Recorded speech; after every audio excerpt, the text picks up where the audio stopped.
and welcome back to Discussing Who.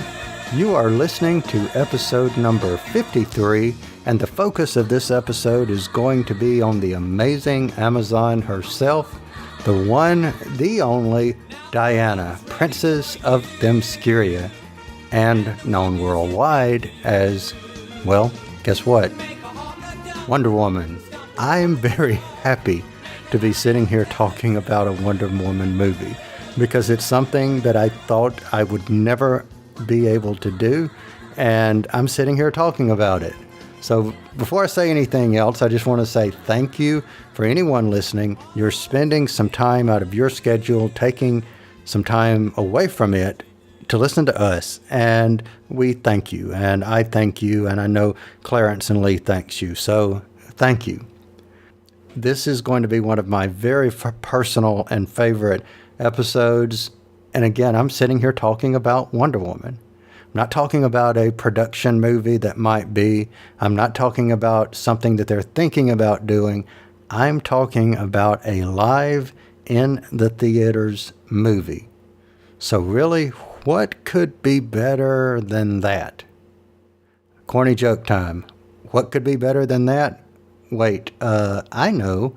How about a Wonder Woman movie that is currently, at least when I'm recording this, in theaters and is the number one movie in the United States and broke the 100K ceiling for a female-directed movie over the weekend? Let me just say, I am ecstatic. I am very, and the capital V-E-R-Y, very happy about that. So look, as it stands today, this is June the 8th, 2017. This movie stands at 138,676,720 domestic and 125 millions in foreign box office.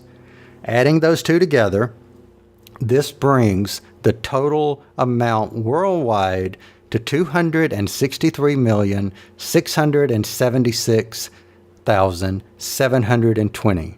Let me say that again. This brings the total worldwide for this movie, not Dawn of Justice in 1 week or Dawn of Boredom, but Wonder Woman in 1 week. This brings the total to 263,676,720 worldwide. So before going forward, I think it's only appropriate, even though we're not really getting into the movie, I think it's appropriate to give a spoiler warning. Spoilers. Affirmative. Spoilers. Spoilers. Affirmative. Spoilers. Who is Wonder Woman? Let's go back just a little bit and talk about how Wonder Woman began. Wonder Woman was created by the American psychologist and writer William Moulton Marston, and for many years he used the name Charles Moulton as a pen name, so when it was actually published, professional name not used, Charles Moulton was.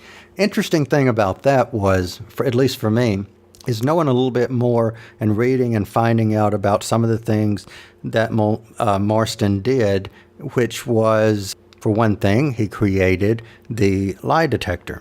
Case in point, lie detector, you kind of add that in with the lasso of truth. You kind of see the Wonder Woman, underlying there. The artist, Harry G. Peter, actually, helped create the design of Wonder Woman, obviously created the original version of the costume, and for many of the original adventures for several years, he was the artist of Wonder Woman. So you look back at a lot of the old Golden Age version of Wonder Woman, you'll see, both of their creations. The Wonder Woman of those years was very, I won't say into bondage, but the bondage of male being submissive to the woman as the female hero was very much a part of how Wonder Woman was subdued.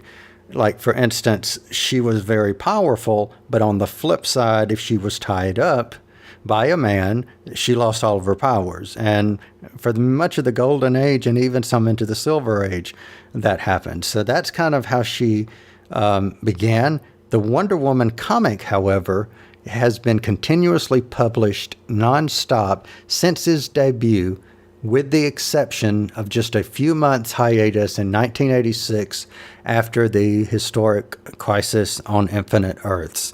Basically, at the end of Crisis, and again, why I said we had a spoiler warning, at the end of Crisis, Wonder Woman was devolved into back into clay and was reborn, not using rebirth, but reborn in a new, more powerful version post-Crisis.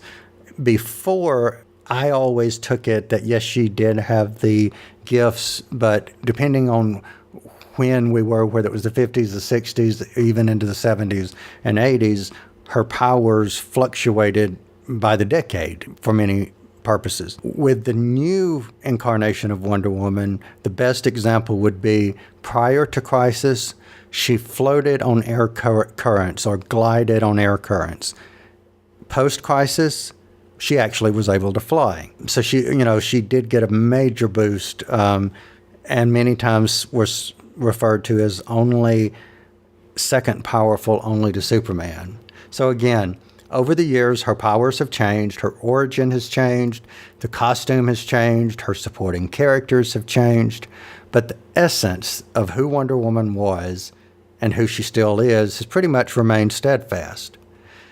So for me, let's go back to, in the 70s, I was a little kid, not that old kid, but a little kid in the 70s. And for me, Linda Carter was Wonder Woman. She's the Wonder Woman that I grew up with. She's the Wonder Woman that did the spin. She's the Wonder Woman that was on 3 seasons, et cetera, and so forth. I'll be honest, you go back and listen, or you not go back, you continue listening, and you'll hear in a moment me talk about a year ago how I wondered that Gal Gadot could even be, Wonder Woman, or how she was going to do. So, I wonder, does she live up to the role? Well, keep listening. So here's what we're going to do. And I was saying keep listening. Here's what we're going to do. In this episode, I think we're going to kind of take you on a journey. We'll go back in time and we're going to see what Clarence and myself and Lee were thinking about Wonder Woman back in some of our previous episodes. Then you're going to be doing something, actually you, the listener, is going to be doing something that we've never done before. In a way, we're going to take you on the journey with us to the movies. How are we going to do that?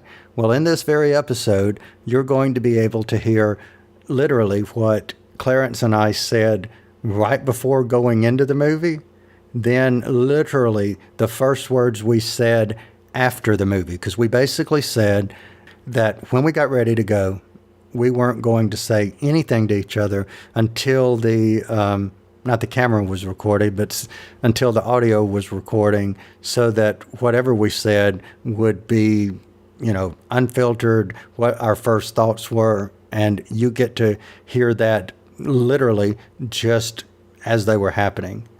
We will also have Lee, who didn't get to go, obviously, with us, but who went last night, actually, I believe, or the night before, and saw the movie. And you're also going to get the opportunity to hear from our friend Sergio to see what he thought. So in the meantime, enjoy the ride down memory lane and into our post and pre-listening and watching of Wonder Woman. So I will see you on the other side.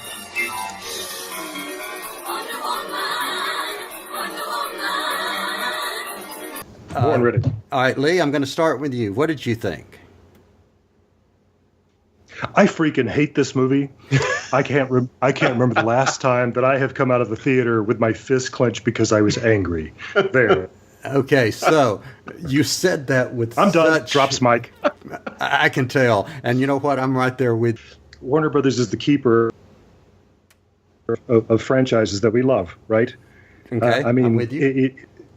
Superman and Batman and Wonder Woman and so on, they are in their care. And so that means we extend a certain degree of trust to them. And that's not the way they see it. And I understand why they own these characters outright and they can do whatever they want to with them. But you're in them at their own risk, one would think. And their dismal second week box office, I think, shows them that character, especially when we're looking at Superman, which is supposed to be kind of the beacon on the hill of all superheroes. Mm-hmm. But it does have a lot of flaws. So I'm going to turn it over to you, Kyle. All what right. did you think of the movie? Let me start with positive. What did I like about Batman versus Superman? What I liked about Batman versus Superman had absolutely nothing to do with Batman or Superman. It had to do with Wonder Woman. And I'll be honest, if it wasn't for Wonder Woman, I would have probably left out within halfway through the movie. And wow. I was just that bored with it. The whole premise of the way they set it up, to me, went against both characters. Adding in Wonder Woman, I'll give it a 3, because to me, as a Wonder Woman fan, I was a kid that liked Wonder Woman. I've been waiting to see Wonder Woman on the big screen. I didn't go to see Batman, Superman. I went to see Wonder Woman. So for being able to see her in that movie, I'll give it a 3. She's also a missed opportunity in that movie, though, I think. Okay, cool. I want to know how. There's a sequence of her discovering, the Lex's videos of what we know are going to be other Justice League members and so on, and it brings that the forward of the plot completely to a halt, just so she can watch that. And so that's a lot of her activity in this movie, is watching somebody else's videos. We also see her as Diana, skulking about at Lex, and I didn't even know that was supposed to be her, which that's legit, but. And then she fights a lot. The end. Yeah, I don't know. There's so much more possible there. Sheesh. But now I have to give her credit. I did not go in whenever I first saw pictures of who was going to be Wonder Woman, and I really didn't see her doing a good job, but she sold me. I mean, literally, yeah. I'm totally can't wait to see the movie with her as Wonder Woman. So, all right. Do you know how to pronounce the actress's last name? Do you know? It's Gal Gadot, which I think it's Gal Gadot. Is it Gadot or Gadot? I think it's Gadot. Yeah. I think it's Gadot from the Simp. I think she's Israeli. Yeah. So I would say Gadot.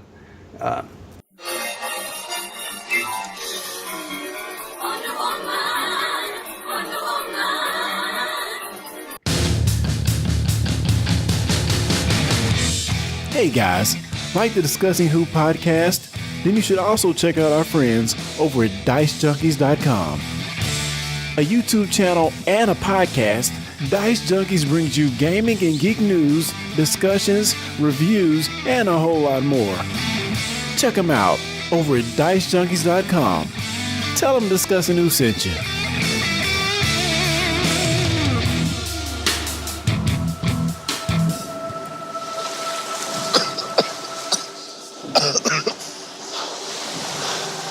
You're a man.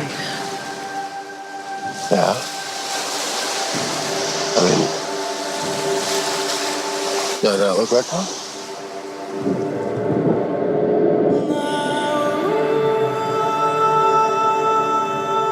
You have been my greatest love.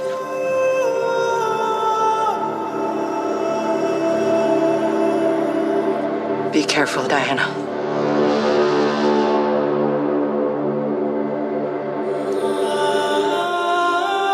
I do not deserve you.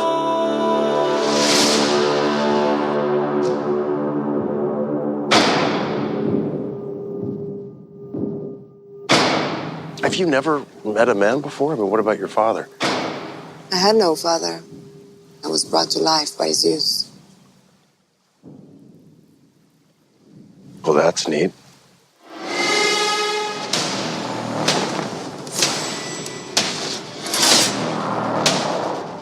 It's Etta Candy. I'm Steve Trevor's secretary. What is a secretary? I go where he tells me to go and I do what he tells me to do. Oh, well, where I'm from, that's called slavery. I really like her. Fantastic. Ladies, after you. I do. I like her. All right, so I want to take this one first. Since Wonder Woman is my character, I love Wonder Woman. I thought the entire look of not only the look of Diana, but the look of the entire trailer was beautiful. The music was beautiful. The trailer was beautiful. And I want to ask you guys this.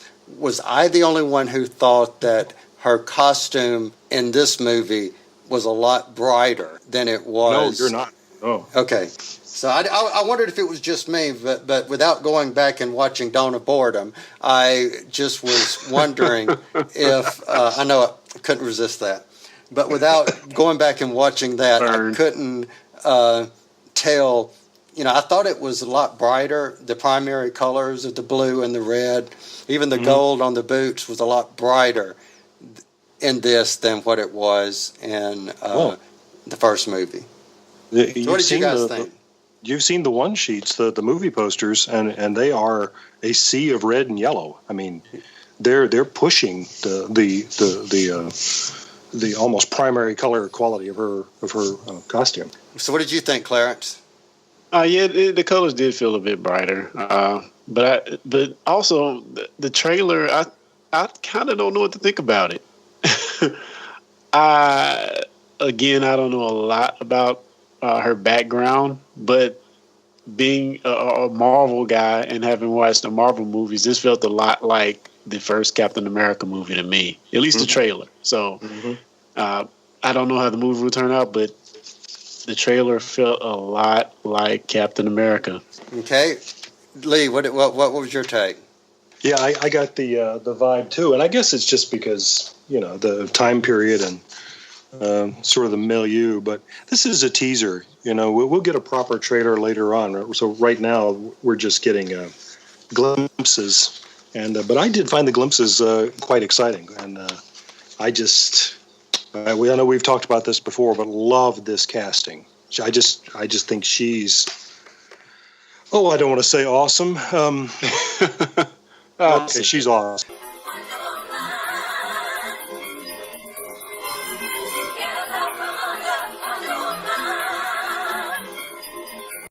This is probably Mr. Jones here's most anticipated movie of the decade. This beautiful place.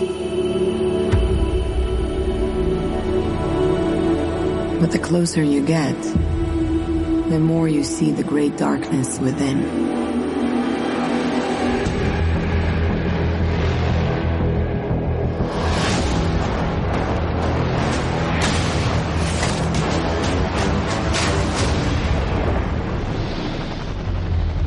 I learned this the hard way a long, long time ago.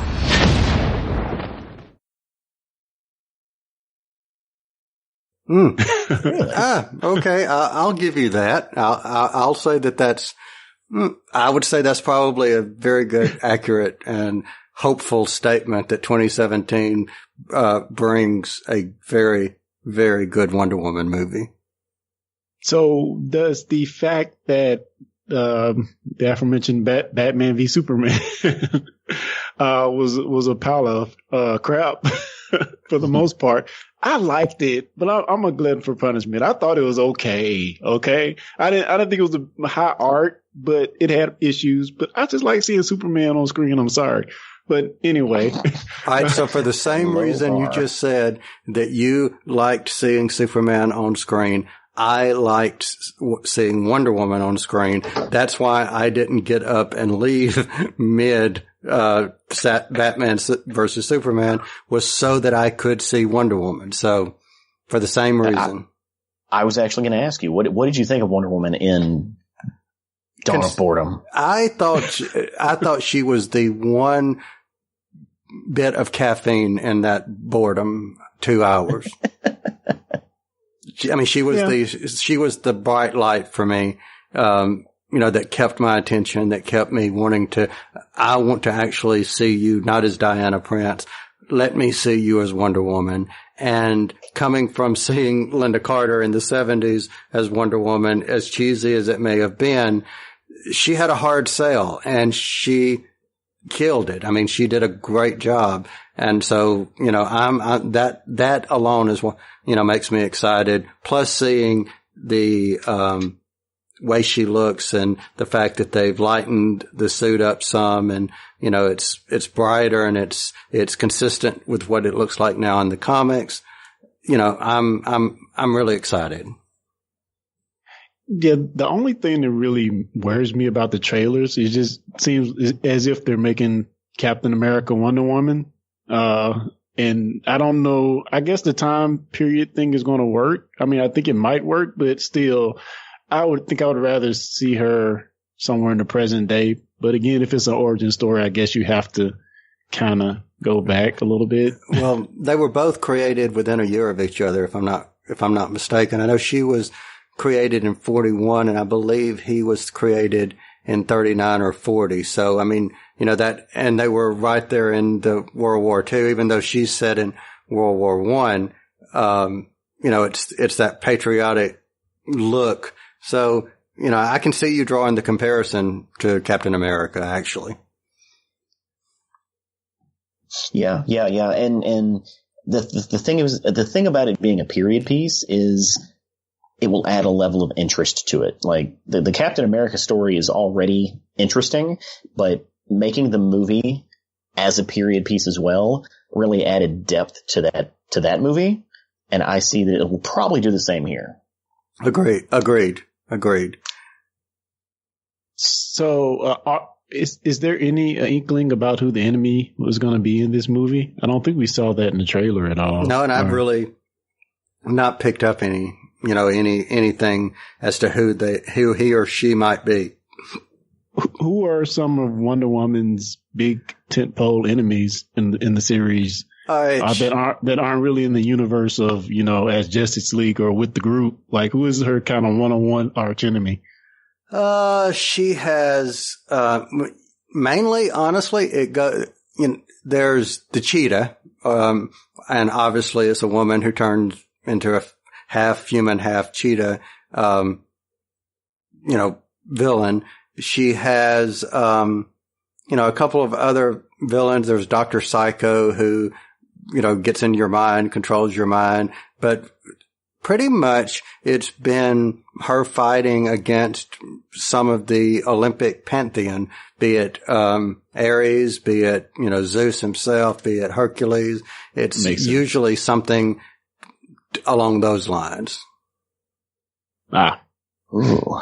Actually, that's really exciting because I really like Greek mythology. Yeah, and depending on which version of her origin that they're going with, she's anything from Ares' daughter to Zeus's daughter to, made out of clay to whatever. So I'm curious to see which origin story that they're going to go with. Hopefully they'll go back to the clay, which will, is the primary origin that she's had all these years. And do we know if Zack Snyder had a hand in this production at all? I hope not.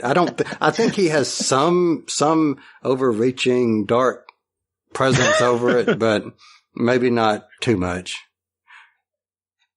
I think a lot of it's changed since they've instilled Jeff Johns over, they've changed his position and put him less over the comics and more over the cinematic after the debacle of Batman Superman. So maybe whatever he did have got reduced a little bit. Hopefully. Discussing Who is brought to you by Audible. You've probably heard of Audible, but just in case, they are the world's leading provider of audiobooks. They have more than 180,000 titles.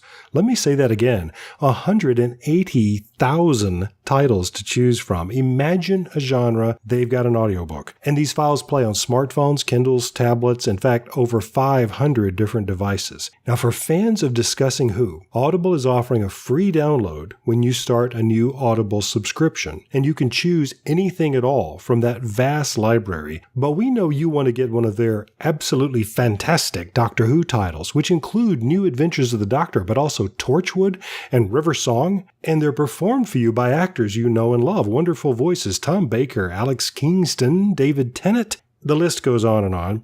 So try it out for 30 days.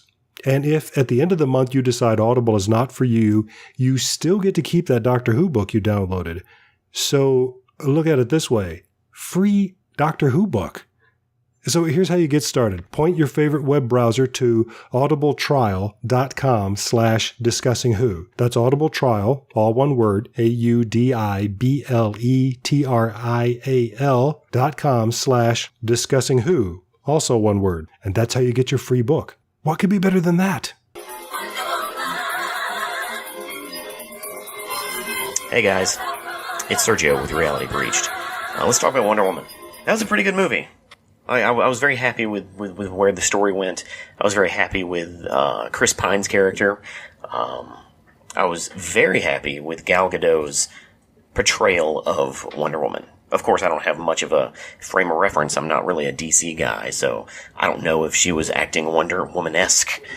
I just know that she played the part of Diana Prince, you know, the bad A warrior that she needs to be in the Justice League. So, like, that was really good to see. I think my biggest problem, I got a few problems with the movie. Overall, it was emotionally affecting. Like, the last scenes were really powerful and strong, and that's what you really need from an origin story like this. But when it comes to problems, there's one joke, like, towards the beginning of the movie, when Chris Pine's character first shows up, and it's a wiener joke. Like, they make a wiener joke in the Wonder Woman movie, and it seems so out of place in such an elegant movie. Which, like, I don't know. That one joke kind of hit me wrong. The other thing, and I don't know if this is something that is ingrained in the Wonder Woman character or not, but the movie being set in World War I. I don't know if World War I is an important setting for Wonder Woman, but with it being set back then, it kind of had a feel to it like they were trying to steal the tone of the first Captain America movie. Now, mind you, all of that could be canon. I don't know, but that's what it felt like. That's what they were grasping for. You know, the first Captain American movie is very well received because it's a period piece. And in Wonder Woman, they played up the fish out of water stuff a lot more than Captain America, because there wasn't a fish out of water in that scenario. But the whole aspect of there being soldiers and there being a great war and someone coming in to finish the fight, like, it was weird to me that it was so similar. Which kind of leads me to my last point, and that is Wonder Woman almost seems like she is the proxy for several different Marvel characters, all mashed into one and made female. Like, she's clearly Thor. Wonder Woman is Thor, and you give her Captain America's origin, kind of. And then on top of that, you give her a lasso that she uses almost like a spider web.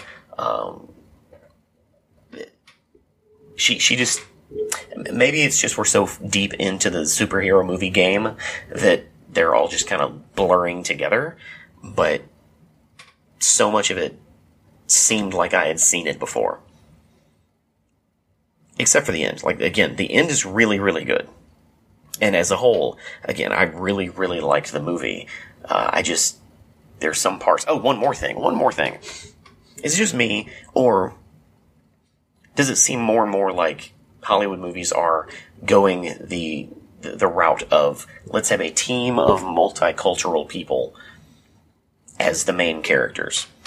Like, this movie was basically Rogue One, where everyone doesn't die. Because you have, the Native American character, you have the Irish guy, you have the Indian-looking guy, you've got handsome Chris Pine, and then you've got the Amazonian Gal Gadot, who's really just British, right? She's British. I don't know. But why do you have that cast of characters?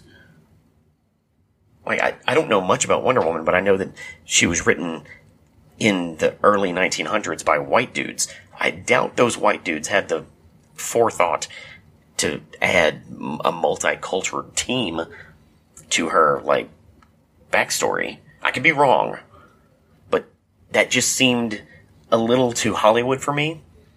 Not that it's a bad thing. Having a diverse cast is always a plus, but it didn't seem like the characters had much of a purpose. Just like in Rogue One, most of those characters did not have an actual purpose except to be multicultured and to have representation. If you're going to have a multicultured cast, give me a reason for the characters. And there was very little reason for any of those characters. They could have been nameless soldier dudes, and the story would not have suffered any. But I liked it.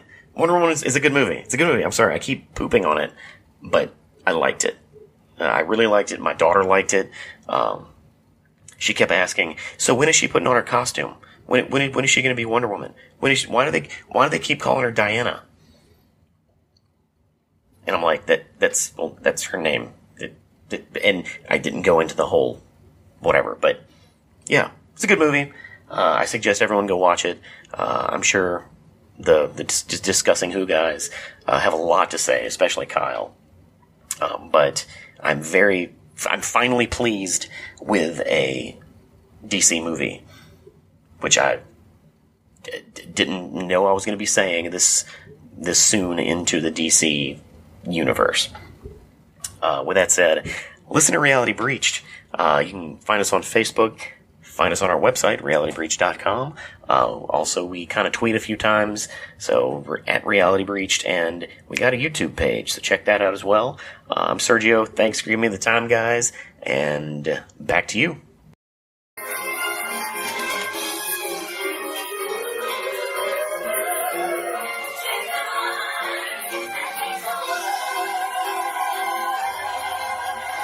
Hi folks, Lee Shackleford here, sharing some thoughts about Wonder Woman, which I saw yesterday and completely loved. So maybe that's it. Maybe that's all I need to say. I don't know if there's anybody who's actually dying to hear what I thought about Wonder Woman, but I don't know. If you're listening to this podcast, then you must care one way or the other about hearing other people's opinions.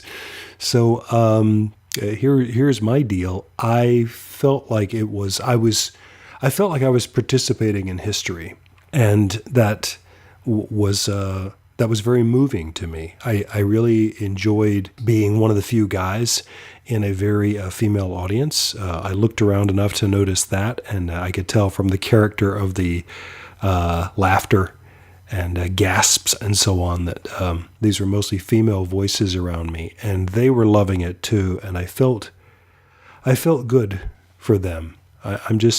I'm one of those guys who is very aware of the fact that the world has apparently always been made for me. And, my world, my sci-fi fandom world changed in, the mid-'70s when Star Wars came out. And I felt like that film said everything that, it needed to say. Well, that first film, there's 2 women in it. There's 2 women in apparently the entire universe. And everybody's white, except James Earl Jones, and you can't tell. You just have to know that that's James Earl Jones's voice. That it's going to be the second movie before we get any other women, and Lando Calrissian. But yeah, so as a white guy, I am aware of the privilege, and DC Comics has always had Wonder Woman to deal with, and I think that's how they've always thought of it, is that this is a problem we've got to solve. We've got to figure out, what we're going to do about Wonder Woman. And in their different incarnations, in the animated series, and of course the TV series that was a thing when I was a teenager, she's pretty bland, really. She's pretty white bread, and that's too bad. She was created, as you probably know, to be sort of an answer to Superman or Captain America, very much a part of the war effort. And there was from the very beginning this idea that she is a goddess and she's going to participate in the Greco-Roman pantheon of gods. The very earliest Wonder Woman comic that I've ever read has her battling with Ares, as seen in this film. So I've always liked that. I always liked that about her. Speaking of Golden Age comics, I have also always liked the character of Etta Candy, who, her name is Etta Candy, and, it was a fat joke. It was always a fat joke that Wonder Woman is slim and that she was going to have a sidekick who wasn't. She's the comic relief. She's, pick any comedy relief sidekick from that era, and there were a lot of them. Woozy Winks and, Johnny Thunder and people like that. But I always liked Etta Candy because she talked a lot. She was always given witty things to say. She was fun. And I made the joke after we'd seen the first trailers, that Wonder Woman is really exciting and sexy and so on. But I thought, I think I'd still rather party with Etta Candy. And so I loved the way she was treated in this film. There is a quick reference to the fact that, Diana's tummy is flatter than hers. Okay, and then we let it go. That's all that is. Instead, the character is somebody who's got a very active mind and thinks a lot and talks a lot. And I was just very happy about her. So that's sort of a sidebar, is that I've always liked Etta Candy. Said they're never going to use her in that character in a movie. They did it, and I feel like they really did it right. But getting back to sort of the moment here, that this is a big tentpole movie for Time Warner and DC, and with a woman at the helm, a woman who's already proven herself in an Oscar-winning movie, for heaven's sake. So it's not like she's on trial here. And Gal Gadot, who we have seen before, and she's the real deal, of course. I mean, if it's beauty they were after, let's get a Miss Universe contender, right? If it's really strong and brave and fighting fierce, let's get somebody who actually served in the Israeli army. She's a wife and mother. She's got 2 kids, one of whom she was pregnant with while making this movie, I learned today, which is kind of amazing. She was, by the time they finished shooting some of those fight scenes, she was 5 months pregnant. So, that just adds to my level of admiration for this extraordinary woman. And I think it's easy to overlook in all the fighting and everything else that goes on in this film that I think she's really a very gifted actor as well. I came away from the film thinking, well, the film doesn't ask her to do a lot. And then I started sort of reviewing it in my mind, and I thought, yeah, it actually does. There's quite an emotional range that she has to play in this story.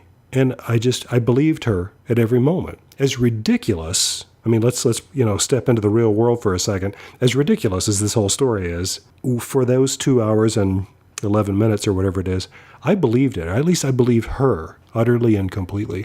A lot of it is very subtle. She knows, how to act when the camera is right up in her eyeball, as it very often is, and she knows how to be expressive with just, the corner of her mouth or, the edge of an eyelid or something. And not everybody has that talent. I certainly don't.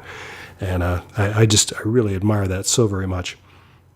The moment for me where I noticed that there were tears in my eyes, and I'm going to choke up talking about it now, I know. A lot of people have been writing about the no man's land moment, or the no man's land scene. If you're thinking about this film in terms of gender issues, and Steve explains to her, you can't go out there, that's no man's land. No man can go through, you got to be thinking, hey, are you listening to what you're saying, Steve? Especially as fans of Shakespeare, because there's something similar that happens at the end of Macbeth. I won't spoil it for you if you don't know, but somebody keeps saying, hey, that won't work because X. Oh yeah? Well, I'm not X, as you may have forgotten, So I was prepared for that, I knew that she would have good reason to go through no man's land. But there's a moment where she raises her shield, and the Germans in the other side of the other trench, they just keep hammering her with this bullet. So they've got their machine guns, and it's just they're just feeding an endless string of clips into these machine guns. It's like they feel like they're going to wear her down. And as that moment in the film went on, that's when I really was the most deeply moved, because if this is a film that is in any way about what it means to be a woman, I'm thinking about the great women that I have known in my life, and the common thread that runs through their greatness is perseverance. And I felt like there it was on the big screen in the mythical world of our storytelling, of our superhero storytelling. These stories, they're fantasies, of course, but they mean something to us because they resonate with us somehow in our own lives in the real world. And that's the moment where this fantasy became very real for me, because by God, I know that woman. Maybe you do too. Maybe listening to this, maybe you are one of those women. If so, God bless you. I thoroughly enjoyed this movie. I just really had a great time with it. I was sort of felt like once Diana had killed Ludendorff and the war didn't end, there was a part of me that hoped that was going to be the end of the movie. And I think it could have been. That could have been a legitimate end to the movie. Because we've already gotten to a point, the point, maybe, is that we don't need a god of war. We really don't. We can do these terrible things to each other without any prompting. Thanks very much. So that point would have still been made. But, I know that we've got to sell some toys, and so there's got to be an Ares action figure. And a lot of people were expecting a big kind of volcanic showdown between these two giant forces. And so we've got to have the big fight with the real Ares. Okay. But that didn't interest me nearly as much as the revelation that Ares isn't necessary for human warfare. Now, in the comics, Steve Trevor, of course, is around forever. I mean, he's basically a Lois to Diana's Clark. And if this really is the end of his story, then I think that was handled beautifully. I'm hoping that this is the end of his story. As much as I liked him, as much as I like Chris Pine's playing of him, but his ending is so glorious and so heroic that I'd like to leave it there. So that'll be interesting if we never revisit him again. But since we've established now that Diana is immortal, and maybe this is going to be our only World War I adventure, and so it wouldn't make any sense for him to be around in 2017, to be 130 years old or whatever he'd be. I don't know. I'm rambling, and I was afraid of that. But the point is that I really enjoyed the movie, and I think it hit all the notes that it needed to hit, and stirred deep, deep chords with a lot of people who've been waiting for this for a long, long time.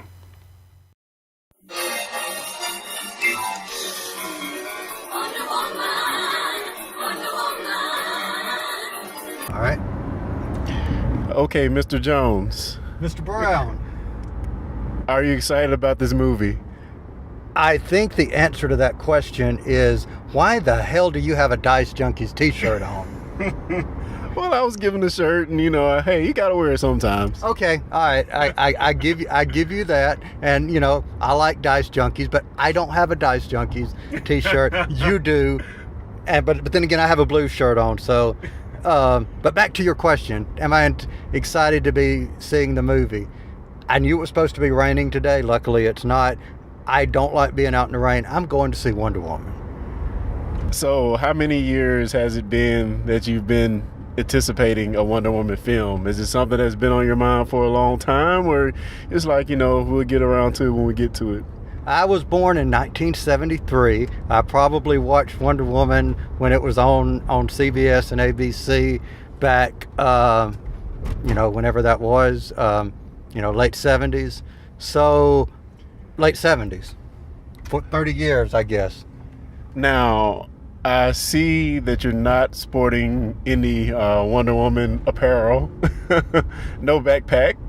No backpack. No backpack. So I have to ask, do you have any Wonder Woman? No, zero, absolutely zero Wonder Woman, whatever. I might like Wonder Woman. I'm not dressing up like Wonder Woman. I don't know if I believe it or not, Mr. Cal. No, at least a mug or something, right? No, I really don't have a mug. Wow. No joke. Wow. Absolutely not. I mean, I don't. See, that leads me to believe you're not as hardcore about Wonder Woman as you are about the Doctor. Yeah, well, we're not, think about it, we're not doing and I know I'm coming off as a smart ass, but we're not doing a podcast called Discussing Wonder. Okay. All right, so there you go. Yeah, point taken. So I guess the biggest thing we have to look for in this film is, beside it being a good film, we've seen all the reviews, Rotten Tomato scores, everything looks good so far.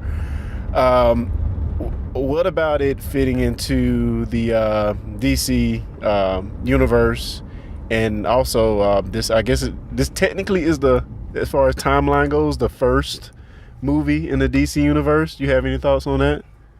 I'm going to say that this is going to be hopefully a ray of sunshine in the dreary world of Zack Snyder.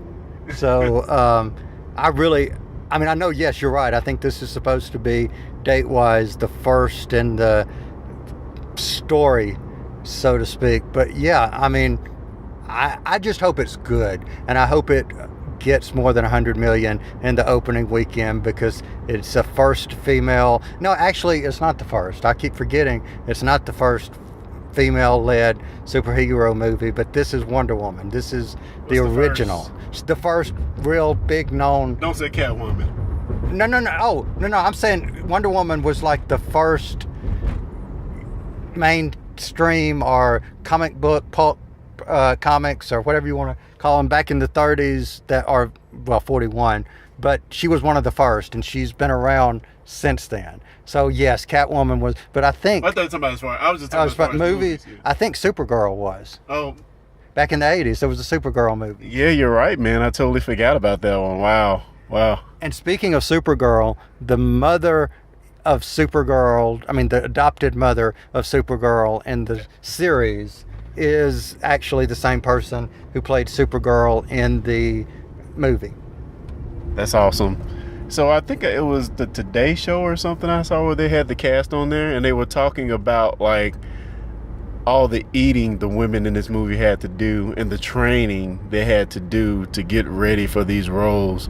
That alone makes me really excited about this movie, to see some kick-ass women on screen doing their thing. What do you think about that? And as far as seeing what was the name of the island? Themyscira or Paradise Island, depending on which. And I'm curious to see what they call it here. They may just say, oh, this is an island paradise, and it's called Themyscira, and there you go. It's, 1-2 punch, use both names, maybe. Piggybacking off of that, when I think about the origin stories, I hope you haven't read spoilers, but I know you tend to read on the internet. What origin story do you think they'll go for in the movie? And no, I've not read. I've purposely stayed away from any spoilers, but I'm going to assume, based on when this movie went into production, would have been 2012, 2013, when they started before when they started writing, they will go with the New 52 origin to some degree. That's my take. That's the Clay origin, right? No, I think she will wind up, or they will say that she is a demigoddess who is half Zeus's daughter, half Hippolyta's daughter. Just based on when the story would have been written, would have been right around the time of New 52. I know one thing that I've noticed is, especially from the trailers, they really haven't shown any antagonists in the trailers at all. Do we have any idea who the enemy is besides the opposition in World War One? Which I think they changed it because it was originally World War II. I guess they tried to differentiate themselves from the Captain America movies. Depending on the origin that you are wanting to go with, who the bad guy is in this movie will be her daddy at some, based on one of her previous origins. So Zeus is the bad guy? No, Ares. Oh, I thought you said she was from... Yeah, depending on what... Dang it, look at all the people here. Yeah, guys, we're pulling up right now. The parking lot is really crowded. So, I'm piggyback off what Kyle said before. Wow. This movie is probably going to do gangbusters. I wouldn't be surprised with the draw to women to this film that it could possibly be one of the top superhero movies we've seen thus far. I really hope so. I mean, I've always liked Wonder Woman, but yeah, I really hope so. And I hope, I mean, did anything else come out yesterday? Nothing of note. That's what I thought. I mean, I'm hoping that this is going to be a full people, 90% people here are, here to see Wonder Woman. Because I've been to matinees before, and they've never had this many here. Wow. There's a lot of people. So, guys, it's 15 minutes before the movie starts, and the parking lot looks pretty full. I'm hoping we can get decent seats. It's not completely full, but it is pretty packed. So we will give you our thoughts as we walk out. Yeah. All right, we'll see you on the other side.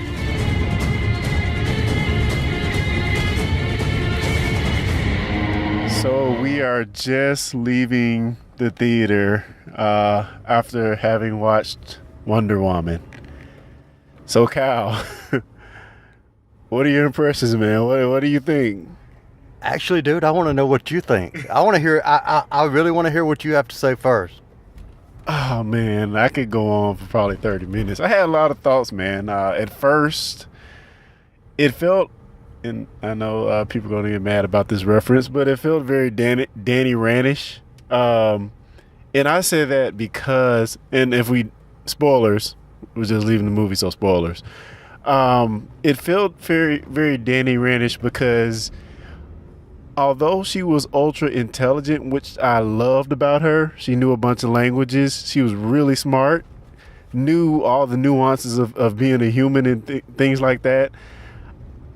She still felt kind of Danny Ranish, and not in the sense of she didn't really know anything. It's like she had this singular focus, like Danny Rand had of defeating the Hand, and hers was defeating Ares. So I felt that a lot, but I love the fact that she was really smart. I didn't know if that's from the comics or something that was invented for the movie, but I never really realized that about her. That made me really love her even more. I'll let you talk because I can keep going. Okay.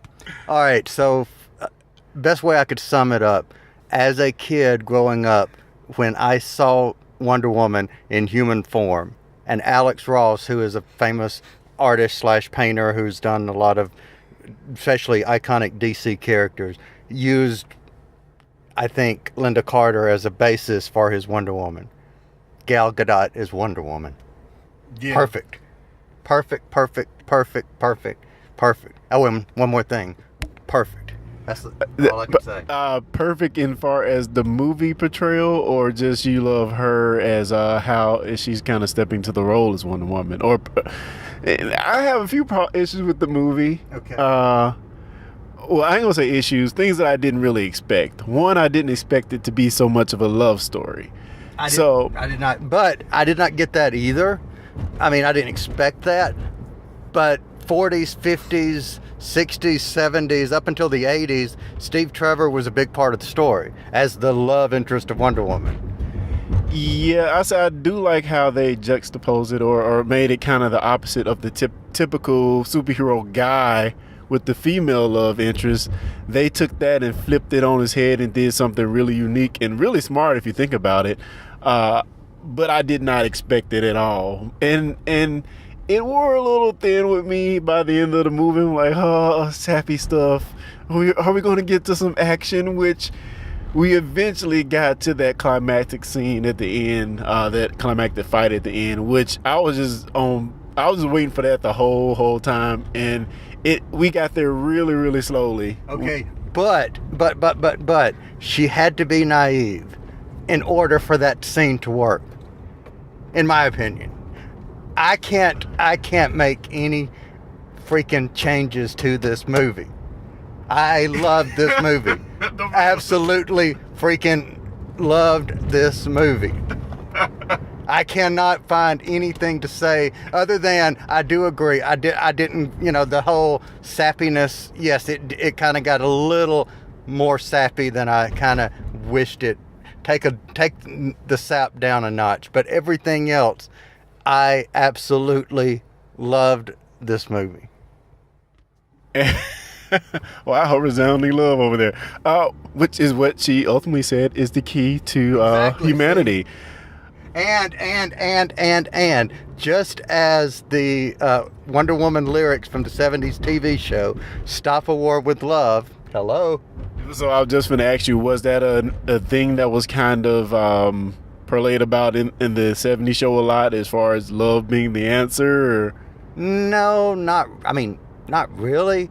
But I mean, her thing is she's a warrior, but from 1987 through the New 52 in 2011, her role, well, the Diana Prince secret identity was pretty much null and void. She was Diana Themyscirian ambassador. She was an ambassador to the UN. So that her thing was teaching peace. So, and I guess peace, love, whatever.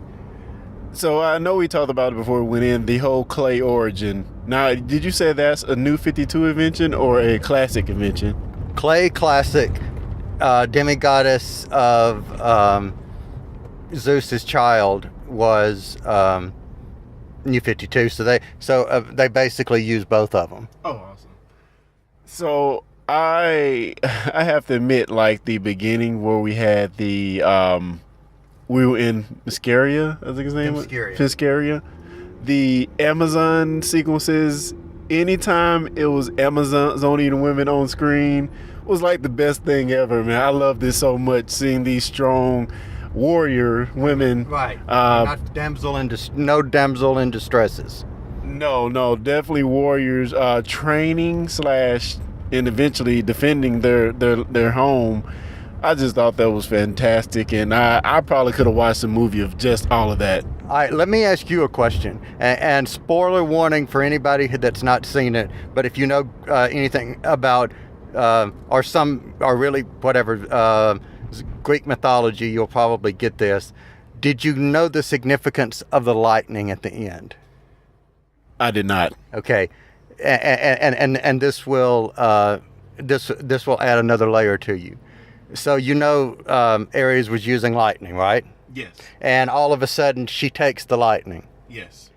She's Zeus's child, and Zeus was known for throwing lightning bolts. Oh. So basically, when he killed Zeus, he took the lightning, and when he used it against her, she absorbed him and used it back on him. Yeah, that last scene, I have to admit, that was pretty awesome, and I did not expect to see her flying in this universe, which we got none of that really in the Dawn of Boredom. But she can fly. But she can fly. In some incarnations. Pretty much anything from 87 forward, she flies. Yeah, awesome. Well, in any case, it was cool to see her actually fly a little bit on screen. I thought that was awesome. And also, it seems like in this movie anyway, in the DC universe, seems like they have finally gotten the comedic part of aspects of the movie right, because it was a lot of comedy in this movie. It seems like it was about 20 minutes of comedy in the movie. Yes, I would agree 100%. You're right. Yeah, again, kind of playing on the naivety of her, in which she kind of shows that she's smarter than is thought by I forget the guy's name. What's Steve Chris Trevor. Pine? Yeah, Steve Trevor. He thinks she's just like this bumbling hick that doesn't know anything. I ain't gonna say hick, but there's a person that's just ignorant of things. But she quickly shows she's very, very smart and has a vast knowledge of the world and things around her, and they play on that so many times to make it funny and interesting. Whereas again, I talk about Iron Fist, where it just made Danny Rand seem like a doofus. But in this case with her, it made it seem interesting, and it made for a lot of funny, interesting moments. Oh yeah, I would agree, and I agree. The naivete but I think it had to be there because she's never really been around a man before, or never, you know, and the social graces of what's expected, she doesn't have that. Yeah. So you've got to go. So let me ask you this: the Gal Gadot or Wonder Woman, no, not necessarily Gal Gadot, but the Wonder Woman character. Now, having seen this, does that change your impression for the better, for the worse, for the same, or what?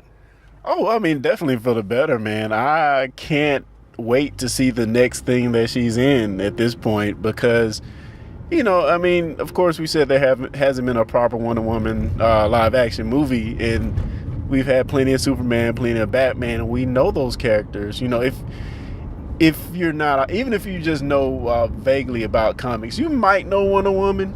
You probably know Wonder Woman, but you know a lot about Superman and Batman. So I think this is going to go a long way to making her even more of a household name to the non-indoctrinated comic fans.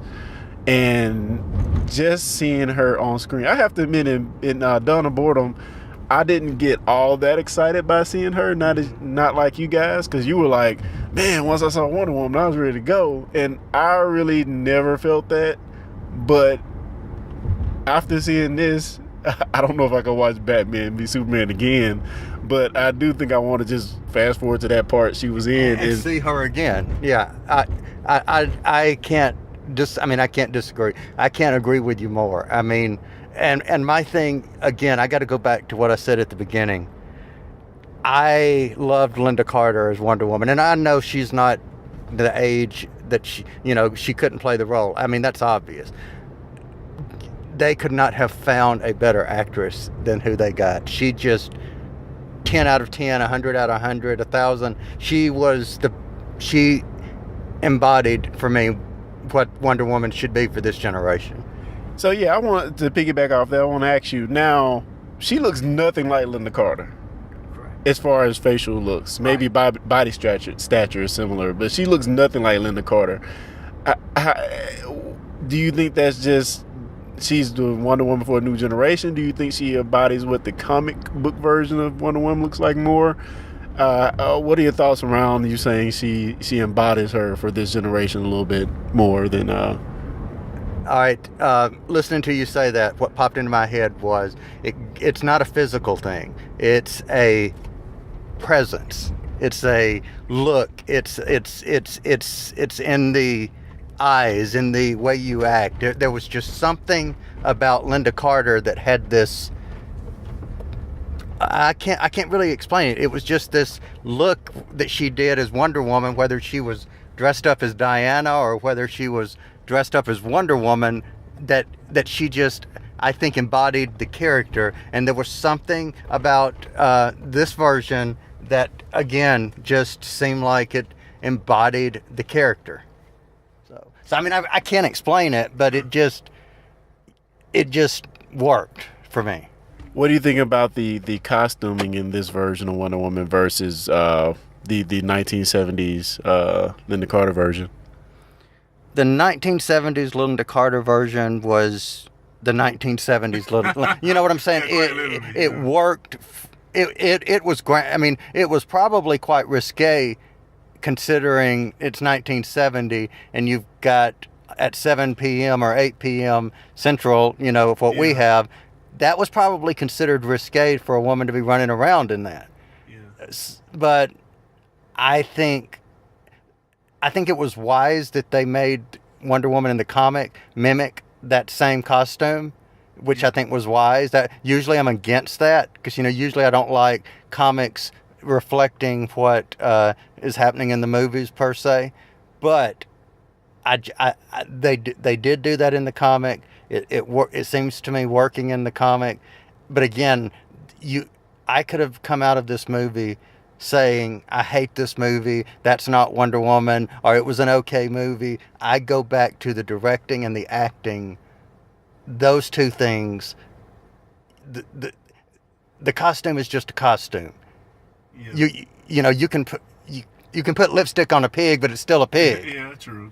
So you could have, I mean, I think she kind of made the costume irrelevant to some degree, because she just embodied Wonder Woman for me. I mean, I know I just keep going back over and over the same thing, but I expected to like this movie. I did not expect to be excited to see it again on DVD or buy it or whatever.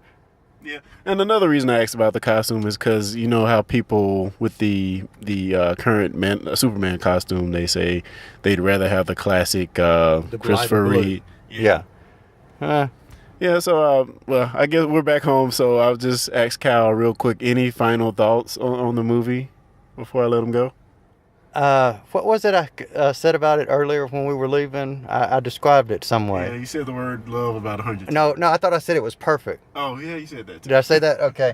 Well, I really loved the movie, and I think it was perfect. The only thing that I would have done differently if I were writing and directing was when they first got to England, I would have had her bump into or something, someone on the street, and it would have been like oh, hello, how are, just like, oh, excuse me or something, and it would have been a cameo by Linda Carter.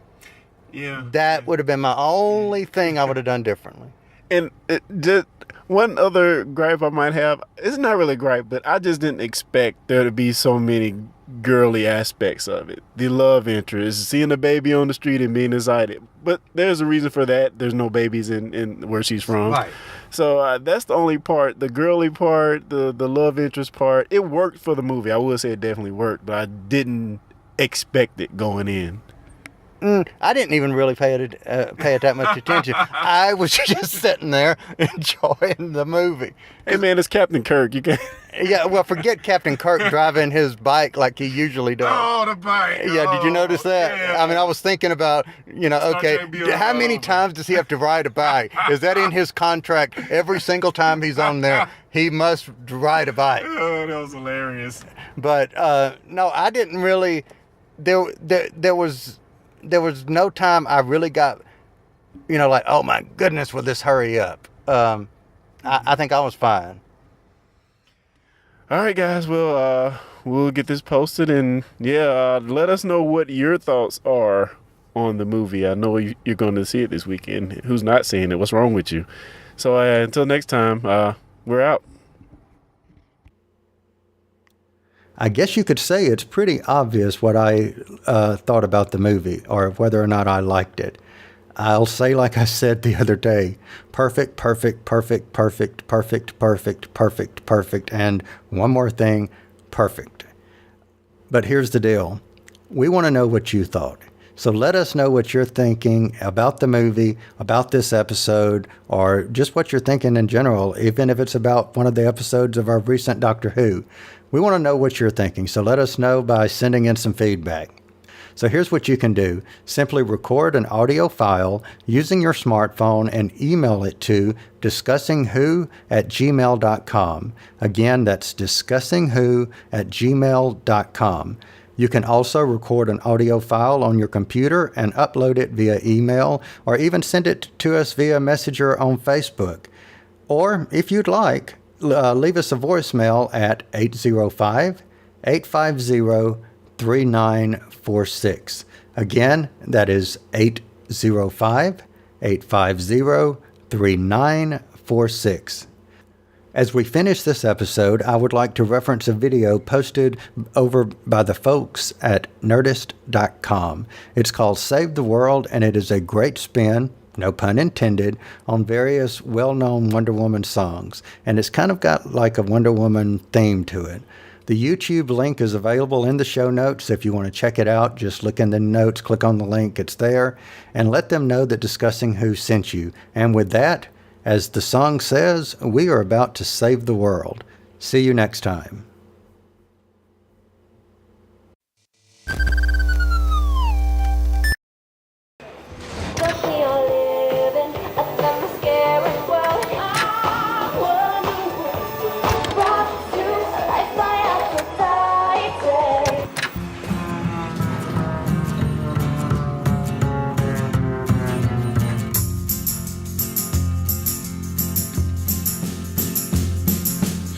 Keep saying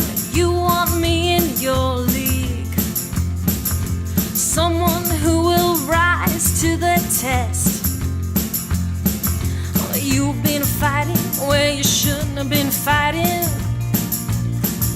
And now you need some help from this princess. These boots are made for battle, and that's just what they'll do. One of these days, these boots are gonna kick a hole in you. I am woman, watch me sew, big golden shield and a broadsword, Amazonian with power to defend. Send your villains to my shore, I'll lead them bloodied, bruised and sore. Send them running back into the world of men. If I have to, I can do anything. I am strong, my jet's invisible. I am woman. Some boys fly and some boys fly, but they won't save the day. But I will a demigod, a sculpture made of clay. 'Cause we are living a Themysciran world, and I'm a Themysciran girl. You know that we are living a Themysciran world, and I'm a Themysciran girl. You've been listening to the Discussing Who podcast. Discussing Who is made by fans for fans. No copyright infringement is intended. Show us you're fans of the show by liking us on Facebook, following us on Twitter. You can find us on the web at www.discussingwho.com. Want more Discussing Who? Find us on iTunes, Google Play Music, Player FM, the Doctor Who Podshock Alliance, and more. Send us your feedback to discussingwho@gmail.com, or if you'd like, simply record a voice message and send that to us via your smartphone, tablet, or computer. We want to hear from you.